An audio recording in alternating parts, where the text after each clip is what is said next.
Massive cutbacks in funding are now hurting some of our most vulnerable citizens. Men and women who have struggled long and hard for each and every shred of personal dignity are now struggling to maintain the goals that they've accomplished, trying to hold on to their independence. These are the most challenging times I have witnessed in my 37 years of serving people with developmental disabilities. Over the last 3 years, I have noticed a hardening of hearts among policymakers at all levels of government. Whatever the cause, I sense this change in attitude will be long-lasting, if not permanent. I never thought, at this stage of my career, the people we serve would be facing the real possibility of being relegated to large, dehumanizing settings for the sake of balancing ever-diminishing budgets. Some of the people we serve, like Mary, had childhoods without nurturing, and many now enter their final decades facing the risk of losing their hard, fought-for independence. Mary's story, sadly, is typical of many of the seniors we serve. A baby with mental retardation given up at birth, a childhood spent institutionalized, a lifetime spent playing catch-up, profoundly speech-impaired, unable to communicate, to be understood, leading to incredible frustration, outbursts, and ongoing behavioral challenges. Today, as a side effect of being over-medicated into submission in her youth, Mary's tongue permanently hangs out of her mouth and further hampers her ability to communicate. Undefeated by this additional challenge, Mary recently learned to communicate using a simple group of photographs of people and things that are important to her in a packet creatively designed for her by her speech therapist in a session at MTC.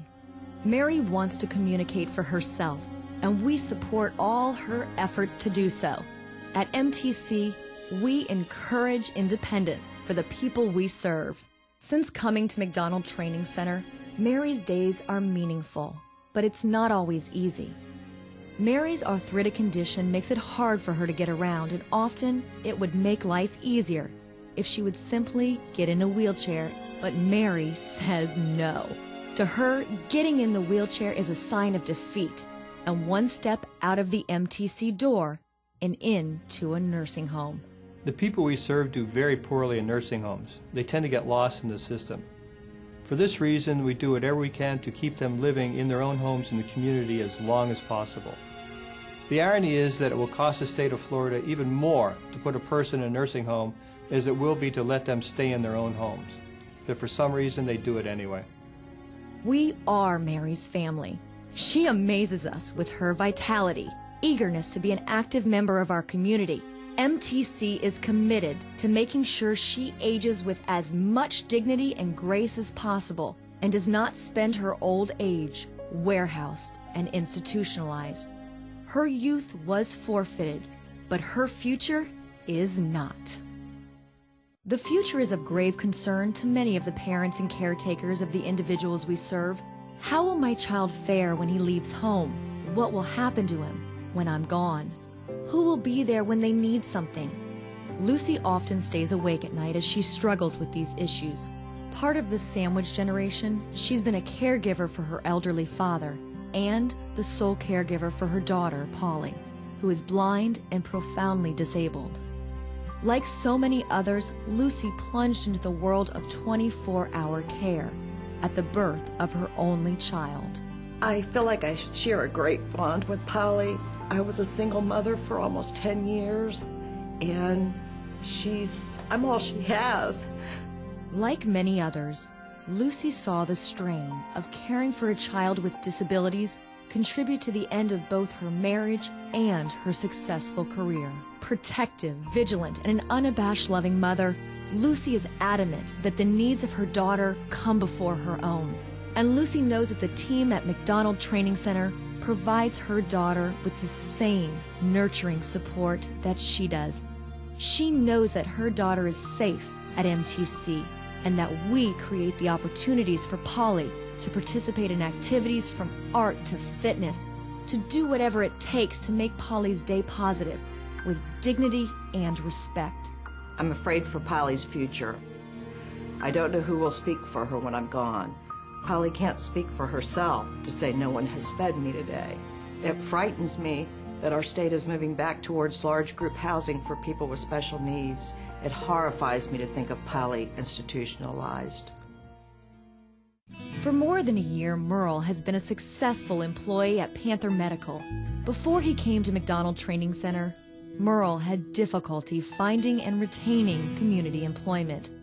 His limited ability to clearly communicate, frequent seizures, and poor attention span severely impacted his ability to work. MTC employment specialists were often able to place Merle in jobs, but he couldn't keep them. His life was a revolving door of rejection, disappointment, and frustration.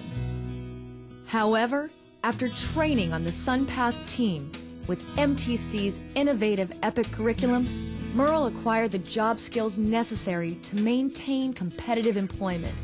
Panther Medical took a chance on Merle by giving him the opportunity to prove his abilities, and they have not been disappointed.